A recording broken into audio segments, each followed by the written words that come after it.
Institute, I went to the GTU, and I have a doctorate in theology from the GTU, and I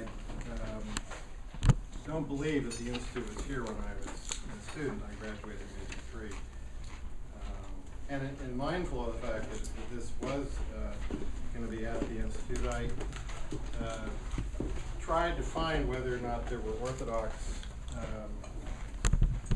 sources or connections to what I'm going to write about, what I'm going to talk about, which actually comes out of Aristotle, despite the fact that so much of Orthodox theology is a theology of experience, and rooted in the experience of monks in particular. And despite the fact that Orthodox theology has always been interested in Plato and Aristotle, it doesn't seem to me that it has made any use of the category of experience that is talked about in Plato and Aristotle. So I see this as something of a possible link in my talk back to sources that have not even been used to perhaps help explore the theological experience within the Orthodox tradition as well. Anyway, the title of the paper is called Modest Reflections on the Term Religious Experience. And I think I should begin by being quite clear that I may be an odd man out at this conference, since I cannot claim to be a phenomenologist. I have done much of my thinking, as will be clear from this paper, from the main line of Greek and Latin philosophy, one centered on figures such as Plato, Aristotle, and Aquinas. Yet I hope nevertheless at least to place my thought in dialogue with those who claim to be phenomenologists. Indeed, it seems to me that this dialogue should exist, and there are good historical reasons for so holding. Whether that thesis proves to be something one finds sensible will no doubt only emerge by the end of my reflections. One way of stating the thesis I wish to argue today is that we need a wider, richer, and better definition of religious experience than is often found today in many philosophy of religion textbooks.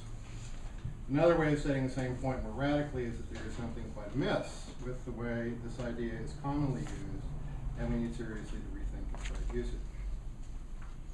Let me begin by offering a brief survey of some of the English language textbooks currently in use. Textbooks in the philosophy of religion are of two basic types: a selection of readings or a taking of positions by one or several on the same topics covered by a selection. Typical examples of the first are works edited by Kessler, Peterson, Pohman, Stewart, or Zagzebski. Typical examples of the second are works by authors such as Davies, Pohman, Rowe, Taliaferro. Religious experience is featured in both types of work, usually under its own section, and usually as one kind of argument for the existence of God. Typical selections in anthologies feature people such as Teresa of Avila or Black Elk speaking of their special visions, Rudolph Otto on the numinous, or William James on mysticism. When experience is featured as a category in the other works, it is typically stipulated to involve a conscious state that is soteriologically essential, or an immediate awareness of God, i.e. of supreme reality, or Schleiermacher's feeling of absolute dependence, or Otto's immediate awareness of another as holy. Save for the possible exception of Merrill Westphal, authors confine themselves almost exclusively to what could be called extraordinary religious experiences. The question then debated by all the authors is what we are to make of such extraordinary experiences, perhaps less special than mystical union, but that involve a numinous presence. In particular, they examine whether such special experiences can be the basis for an objective argument for the existence of God, or the absolute, usually concluding that no certain argument can be based on them. I would like to note at our very start the peculiarity of this whole approach. No doubt most religious people, when questioned about their life, would be willing to speak of how they experience their religion and its practice. They would no doubt speak of what they got from it, how it was meaningful to them personally, or how it affected their life. They might reference many things: rituals, worship, fellowship, the importance of reading sacred scripture, their prayer life, their ethics, works of charity, and so on. What they likely would not reference, at least not as usual to their religious practice and experience, would be some mystical experience. nor are they likely to refer to their experience as proving God's existence. Rather, they are likely to speak of it first in terms of the meaningfulness of their religious practice to their life as a whole. In other words, they would likely want to speak about matters that precisely are not covered by textbooks in the philosophy of religion, not extraordinary experiences, for most do not have such mystical experiences, and even numinous experiences are uncommon, but they're just their ordinary and common experiences.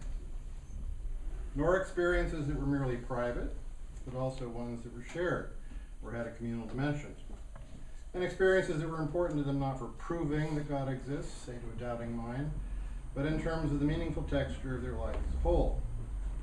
What is likely most important to them is just what is left out of account in the current textbooks.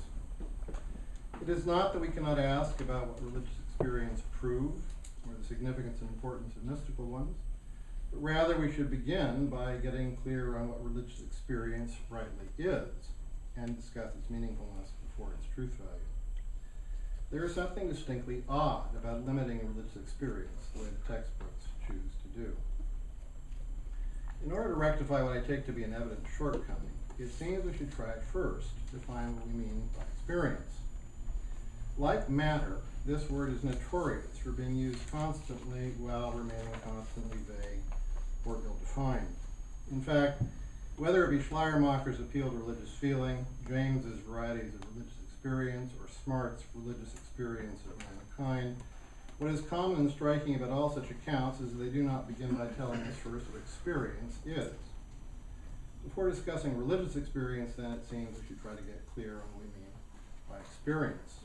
To try to do so, I think it is wise for us to go back to the beginning, as in almost all such retrievals in Western philosophy, this means looking first at Plato.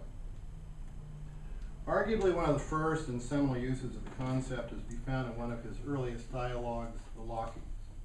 You may recall that Socrates is there seeking to define courage with two generals, both well-known and experienced in the wars of Athens. That said, Plato clearly means to draw a contrast between them. One who is questioned second, Nicias, is an intellectual, familiar with and articulate in Socratic discussions and sophistic disputations. He is contrasted with the general who gives his name to the dialogue, Laches, who clearly is a man of experience, one who favors and relies on it, rather than being an intellectual and articulate. Indeed, Laches describes himself as one who dislikes intellectual discussions unless a person's deeds are a match and vouch for his words. Then he is completely delighted because they are witnessed by concrete actions. Good discussion needs to be rooted in the truth of right action. The generals are contrasted from the beginning. Nicias advances many reasons for thinking it a good idea to learn to fight in armor. Laches is unpersuaded. All his arguments are practical and based on immediate evidence. Experts in fighting, the Spartans entirely disregard this part. No one has ever been renowned for fighting in armor. In fact, it has led to some who did being ridiculed, and his own experience confirms its absence of utility. He thinks that its more likely effect will be to make a fighter overconfident and rash, and not courageous. They continue to manifest their characters in a discussion with Socrates. Nicias has learned enough to see that courage requires wisdom, but he simply identifies the two. Laches, more commonsensically, says he takes wisdom to be quite a different thing from courage. We are surely meant to sympathize with him since, as the dialogue hints at multiple times, courage does indeed involve a willingness to endure what is fearful, e.g. pain, suffering, death, and endurance is not wisdom. Rather, we are meant to see that courage entails enduring wisely, i.e. for a good reason, one we have considered and rightly judged to be worthy of our stand. Aristotle in his Ethics defends the importance of experience first suggested by his teacher. We see this right from the start of his analysis. Famously asserts the young are not fit students of ethics because they lack experience of the actions of life. Experience is needed for two reasons. First, to begin ethical reflection. For definitions, let us say of courage, are induced from true examples, and we recognize that these are such through experience.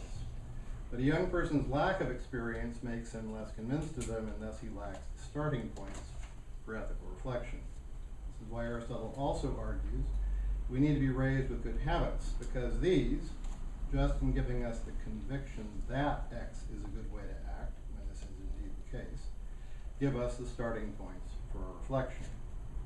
Again, this latter begins with the fact that something is so, from which one can go on to offer an explanation for why something is so. Young people, however, lack experience just of the facts of life.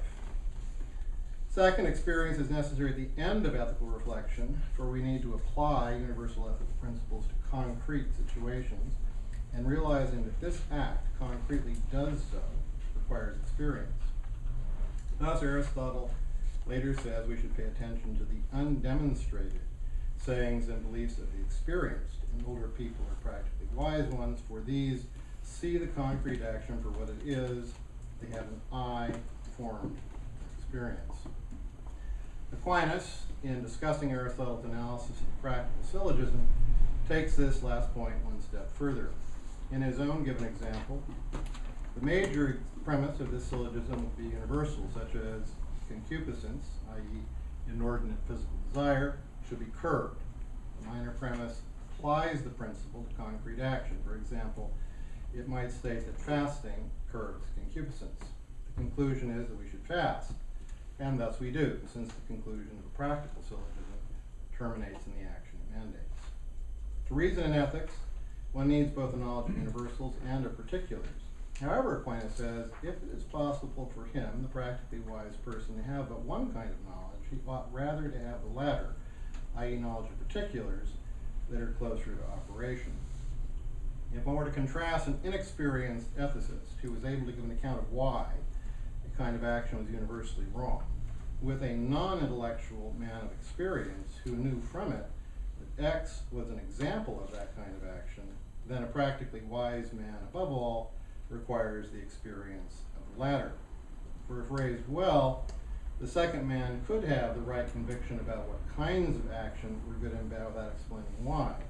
But to act well requires knowing that the singular action he is deliberating about instances a certain kind of action. Experience that this is so is irreplaceable. Let me make this point more forcefully. A general principle is easier to see and agree to, even if we cannot see why it is the case. It is easy to think that terrorism is wrong. It is harder to recognize that airplanes targeting civilians, say in Coventry, Dresden, or Tokyo, is terror bombing. And it is even harder to recognize that dropping an A-bomb in the circumstances of a desperate fight remains terrorism and is ruled out if terrorism is wrong. People can agree easily enough about general principles.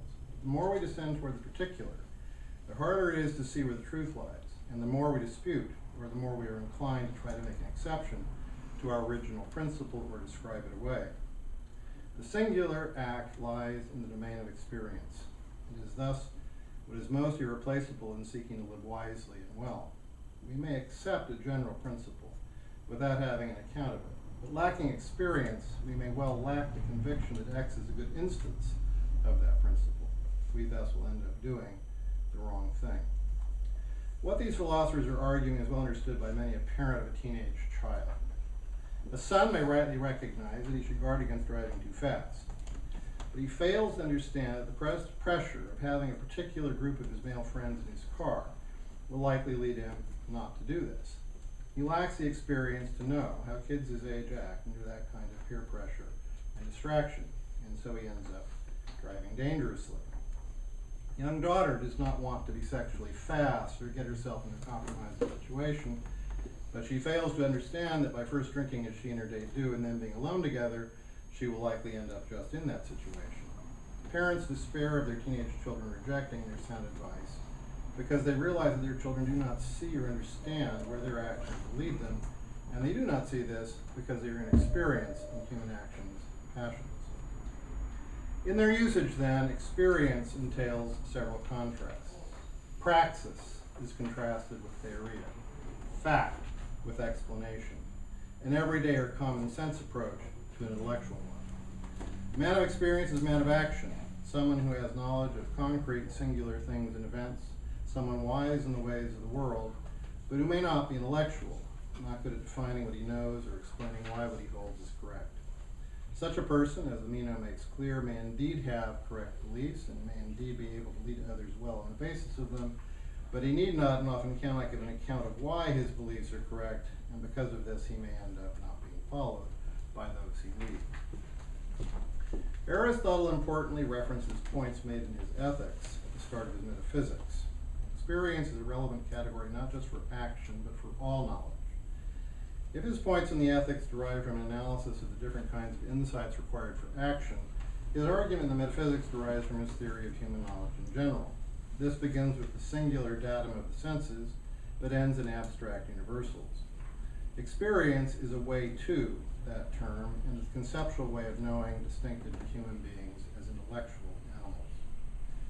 It might be supposed that Aristotle would identify experience as the beginning of the process of knowing as the datum of sense. This is not the way he used the term. Rather, he uses it the way we do when we say someone is experienced about some matter. Perhaps the way a practical medicine man in the field is experienced about the herbal remedy works, about what herbal remedy works against what symptoms. It takes time to acquire such experience. Thus, experience is not of an initial datum, but comes about through associating instances of the same kind. At a certain point, remembering that we have encountered a similar thing on various occasions, we come to have what Aristotle terms experience. This is to reach a general idea, but just as sensed. His example is someone who might say, in my experience, this plant cures these symptoms. One sees the truth of this plant's curative power from seeing and remembering that an individual plant cured Caelius when ill with these symptoms, another individual of the same plant cured Socrates with the same symptoms, and so on with others. A medicine man of experience encountering someone with the same physical symptoms will know that this plant, whose look he remembers from past instances, cures those symptoms, their look again remembered. He thus prescribes the plant and cures his patient. Aristotle notes that an absence of experience could lead to a truly scientific doctor not being as successful. Such a doctor can give an explanation of why this plant cures. He would say that he's isolated the active ingredient in the plant, and he knows why that active ingredient successfully interacts with the exact condition in the diseased person that needs medical attention. The defect has been isolated, as has been what overcomes it, and thus he knows why this plant cures. Thus, a scientific account is a universal one. Whenever there is this determinate biological deficit, then this active ingredient always helps cure it because of the biochemistry involved. A personality of experience, by contrast, lacks the art of science or science of medicine and is unable to explain the cause of why something works. He only knows that it does. However, if the scientific doctor lacks experience of the way the disease manifests itself, being unfamiliar with the look of its first symptoms, say, or if he lacks experience of similar looking plants and thus cannot be sure which is the right plant that should be prescribed, his scientific learning will be of less immediate utility than what the experienced medicine man in the field knows, that this plant cures those symptoms. Experience is a way to science because it involves a generalization, one built up of associating similar memories, a conclusion about a type of plant or one that looks the same. Yet this is still a conclusion very much tied to sensibility, the look of the plant, the look of the symptoms. It hasn't yet isolated elements or causes in the whole thing in a sense, nor made a universal judgment. Our subjective experience remains limited, so we're unable to make an objective or universal claim. This is the kind of knowledge that even animals could possess. Aristotle's history of animals is replete with stories of such animal intelligence. Stags seeking to eat crabs to protect them from spider venom, wild goats eating a particular plant to help eject arrows in them, tortoises seeking out marjoram to eat after ingesting vipers, and so on. This is not instinctive but learned behavior based on the animal's memory and experience. There is no reason to suppose a tortoise conceives an instance of a plant as marjoram. It just has the look of the other instances. Human experience, however, does rise to the level of a general idea. This specific plant, in particular, will provide a cure for these human symptoms. Nevertheless, this remains on the border of the sensible. For the man of experience remains confined to his subjective experience, whereas the man of science rises to the level of objectivity. He knows this plant will cure not because it conforms to his admittedly limited and subjective experience. Rather, he knows that it will cure because it is the kind of thing it is, having the active ingredient it has, and because its biochemistry helps overcome the patient's specific biological deficit. The scientific account is based on the nature of the plant, not on the scientist's subjective experience. In scholastic commentary, experience becomes a technical term. It is what Aquinas and others will call passive reason or particular reason or cogitative power. By it, one grasps abstract truth in a sensible way. It is just the part of reason, Aquinas argues, that Aristotle rightly holds is not immortal, since it is connected to sensibility and embodiment. Aristotle argues that animals have an analogous power, which the scholastics call the estimative power. Similarly, the emotional lives of animals and human beings are only analogous, for our emotional life and our sensibilities are inextricably intertwined with our human reason. A just appreciation of animal intelligence does not require succumbing to a false anthropomorphism. From this retrieval, we can note several points about how to think of experience. First, it is close to sensibility and to practical concerns. We could say that experience is the meeting place of our sensibility and reason. It grasps the universal, but is still grasping it as tied to what is sensibly experienced and not yet is used for art or science. Second, it is of facts, not reasoned facts, or why something is the case. Third, it remains tied to our subjectivity and does not yet rise to the level of objectivity. Yet it also is not merely of one subjective instance or encounter. Rather, we acquire an experience of something through repeated instances, for it is based on making an association between multiple instances of one kind of thing. Or put differently, to see the look of something requires an accurate recognition, and we get this through repeated events, occurrences, or individual encounters. Experience is reliable and a good guide for our own action because it is not based only on one event. And we thus have good reason, it conforms to our experience, to incline to its truths, even if we do not rise to objective truths or can articulate them and explain why it is so. Absence of explanation is no bar to grasping the truth or the texture of singular events. Let us now apply this understanding of experience to the category of religious experience. And let us begin by attending to a distinction argued for at the beginning between two species of religious experience, ordinary and extraordinary, with it usually referring to the former.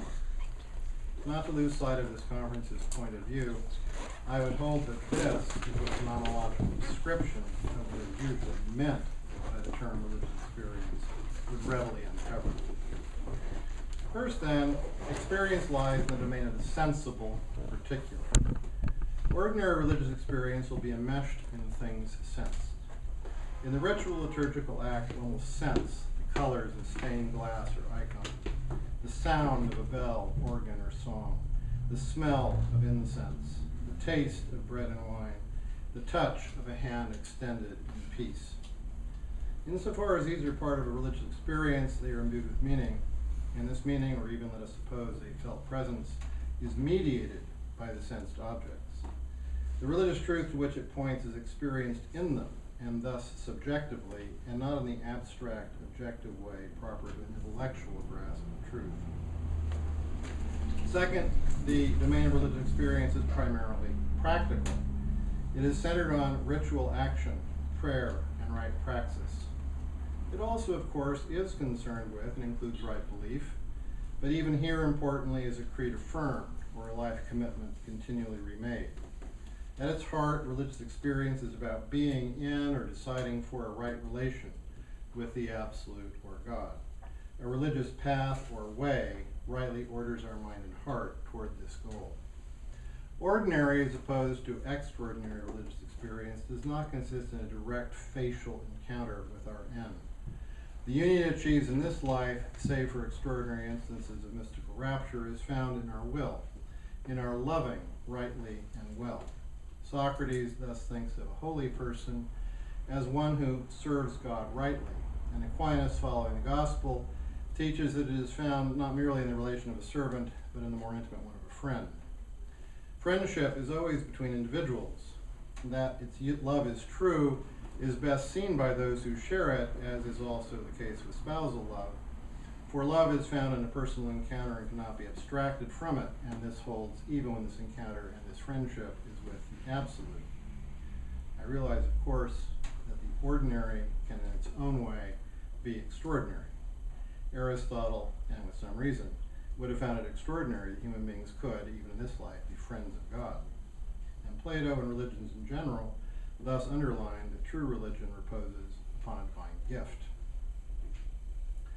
Third, it thus is primarily subjective, not objective. It is confessional, not scientific. Indeed, religions repose just on the fact, not on the reasoned fact. That a faith is meaningful and life-changing, or an aid to staying on the straight and narrow, rather than a claim to be evidently true, or to be able to explain why it is what it claims to be.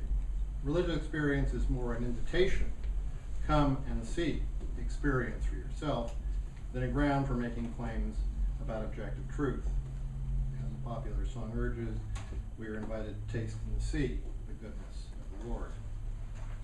Fourth, it is not a matter of unusual event or occurrence, but is about a regular practice. Insofar as religious experience demands respect or attention, or a religious person does so, this derives from it being what it is in Aristotle's usage, something acquired over time and repeated practice. If a religion really is the good, life-transfiguring opportunity attested for it, this becomes credible because of the way a lifelong practice bears witness to this transformative possibility. All of these characteristics remain true of extraordinary religious experience. This might be mystic rapture, a momentary union with God, or satori, or enlightenment, or this might be something less than that, not a taste of bliss itself, but of what nevertheless transcends the ordinary, not of Moses seeing God face to face on the mountain, but Abraham talking with God, or any number of other events where the transcendent remains still unseen to some degree. Just as extraordinary, these are even less susceptible to being a proof in the scientific sense. Thus, Teresa of Avila was rightly first suspicious of her experiences and sought spiritual counsel. Yet just as not being an isolated event, they may have some claim to be taken seriously. The lives of mystics become matters of serious interest because of the fruit of their prayer in their everyday lives, their saintliness or sheer goodness. The domain of such experiences also remains something analogous to the immediate encounter of sensibility. And again, it is primarily in the sphere of praxis, of a relationship with the absolute, that becomes significant. It is not in the domain of the true that such experiences are most notable, for they are often, if not usually, held to be ineffable. Rather, their chief interest and appeal lies in the domain of the good, of the holiness of life. I realize that what I have here sketched is a portrait that has not been proven here, a thesis to be tested by research rather than conclusion. My claim is that, when examined, religious experience will fit what the classical philosophical tradition claims for experience in general. Were we to pursue phenomenological investigations of religious experience as I have sketched it here, what I believe we would see is that the proper category by which it should be judged is not whether it offers an argument that is clear and probative, but whether it offers a witness that is credible.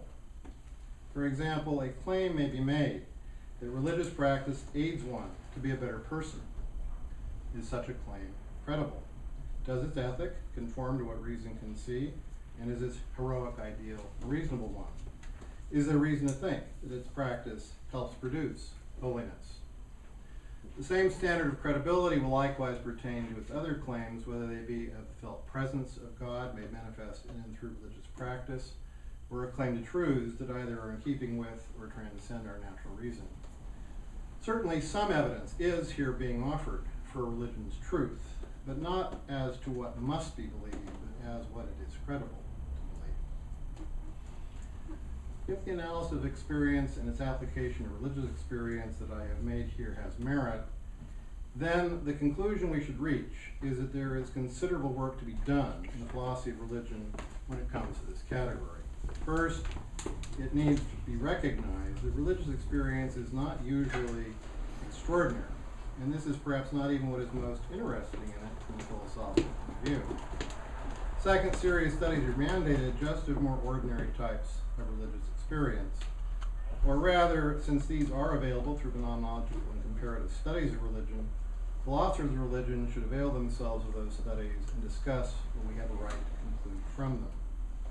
Finally, and most importantly, there is an entire field of philosophical investigation that is yet to be undertaken seriously.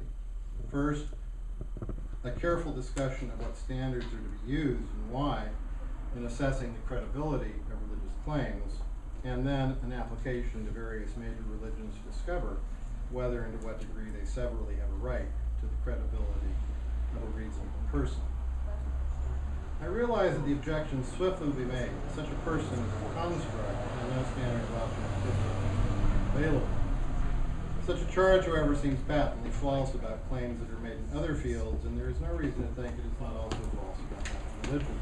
If I were to claim that I am the enlightened one, or the capstone of the prophets, or God with us, i.e. the human face of God, such a claim is without merit, and far more unreasonable than claiming the first of Siddhartha, the second of Muhammad, or the third of Jesus. Or again, someone might insist that any idea of standing apart from religion to judge it is doomed from the start. Holy tradition can only be understood and judged from within. Yet this too seems too extreme. People from different traditions will all plead with each other to be reasonable, or say that just is unreasonable. They do so because there is an implicit human standard of reasonability. Furthermore, however true it may be that no religious tradition, just insofar as its subject is the holy, and this transcends our human capacities in philosophy, can finally be understood or judged fully, save from within. Nevertheless, religion involves human acts and claims, and thus cannot escape a common human standard. Just insofar as some claims transgress such a standard, can we speak truly of religious vices, gullibility, superstition, and idolatry. My conclusion then remains a call to action. What religious experience is, and whether it has a right to be considered credible by a reasonable person, is still very much a work fully to be engaged in and to be achieved. I'm very sorry that I can't help but come and do that for people. No problem. Questions, please. Thank you so much for this talk. In fact, among our colleagues, we discussed a lot, this legitimacy of philosophy of religion, especially giving the critique from some sociologists like Kiris and Assad. They say phenomenology of religion is too limited because it cannot accommodate other dimensions of religion, such as materiality or performances. I think this is just my comment. Maybe you could tell me if I interpret your presentation appropriately. I kind of feel like your presentation could be a response to that critique of phenomenology of religion. And another comment I have in mind is, in this case, maybe the use of subjectivity is also too limited, because this term subjectivity, this concept, is also so distorted in modern history of philosophy. Sometimes when we think about rituals, performances, it's not just subjectivity, but maybe more like agency, right? Like sometimes people do things even though they don't have this in mind. So I would like to know, maybe your take on this. Okay, there are two different questions.